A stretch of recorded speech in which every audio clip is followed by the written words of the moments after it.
Daniel and the King's Troubling Dream. In the second year of King Nebuchadnezzar's reign, the mighty king of Babylon lay in his palace. That night, God gave him a dream. It was no ordinary dream, it shook him to his very soul. When he awoke, his spirit was troubled, and though he knew he had seen something important, he couldn't remember it. He had forgotten the dream. The king summoned the magicians, enchanters, sorcerers, and astrologers. They bowed before him, waiting for his word. The king said, "I have had a dream that troubles me, and I want to know what it means."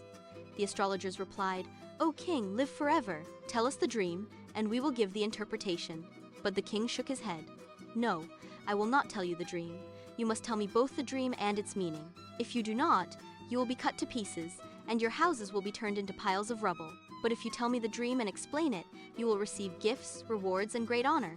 The wise men pleaded again, "Let the king tell us the dream, and we will interpret it." But the king grew furious. "You are trying to buy time. You hope I will forget. If you do not tell me the dream itself, there is only one penalty for you. You have conspired to lie and deceive me. Tell me the dream, and then I will know you can interpret it." The wise men sighed. "No man on earth can do what you ask, O king. No king has ever demanded such a thing.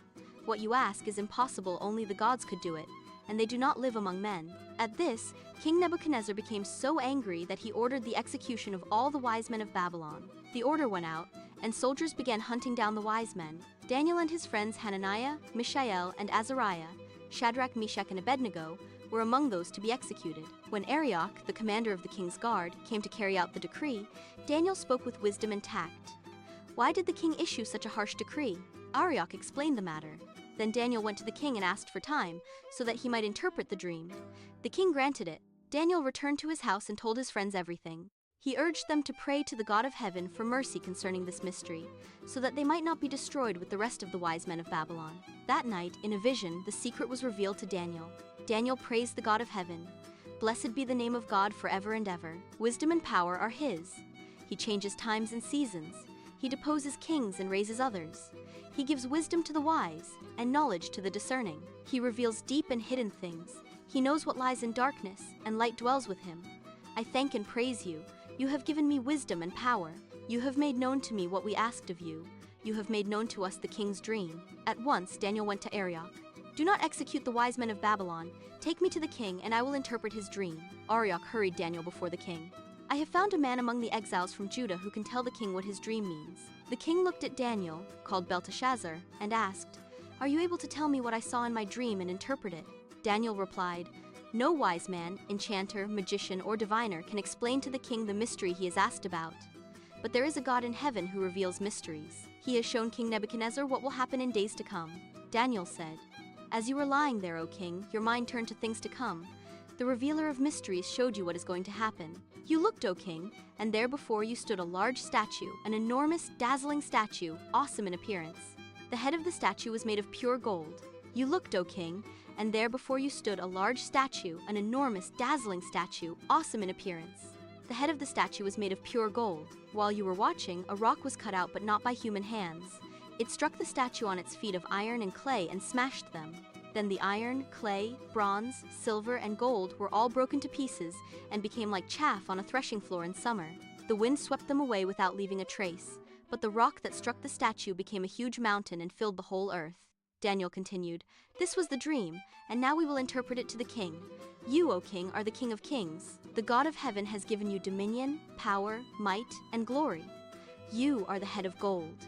After you, another kingdom will arise, inferior to yours. Next, a third kingdom, one of bronze, will rule over the whole earth. Finally, there will be a fourth kingdom, strong as iron, for iron breaks and smashes everything. But just as iron crushes, so it will break and crush all the others. The feet and toes, partly iron, partly clay, show that this kingdom will be divided. It will be partly strong and partly brittle. Just as iron does not mix with clay, so the people will not remain united. In the time of those kings, the God of heaven will set up a kingdom that will never be destroyed, nor will it be left to another people. It will crush all those kingdoms and bring them to an end, but it will itself endure forever. This is the meaning of the vision of the rock cut out of a mountain, but not by human hands, a rock that broke the iron, bronze, clay, silver, and gold to pieces. The great God has shown the king what will take place in the future. The dream is true, and the interpretation is trustworthy." The king's response: King Nebuchadnezzar fell prostrate before Daniel and paid him honor. He ordered an offering and incense to be presented to him. The king said to Daniel, Surely your God is the God of gods, the Lord of kings, and a revealer of mysteries, for you were able to reveal this mystery." Then the king placed Daniel in a high position and lavished many gifts on him. He made him ruler over the entire province of Babylon and placed him in charge of all its wise men.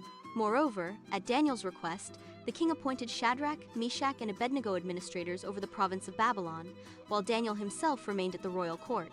That day, Daniel and his 3 friends showed the king that there is a God of all impossibilities. Absolutely nothing is too hard for him. Lessons from the story. Earthly kingdoms rise and fall. Gold, silver, bronze, iron, and clay crumble to dust. But God's kingdom is eternal and unshakable. Daniel's courage and prayer show us that when we trust God, He reveals mysteries and saves lives. For more Bible stories, please like, share, comment, follow, and subscribe. God bless you.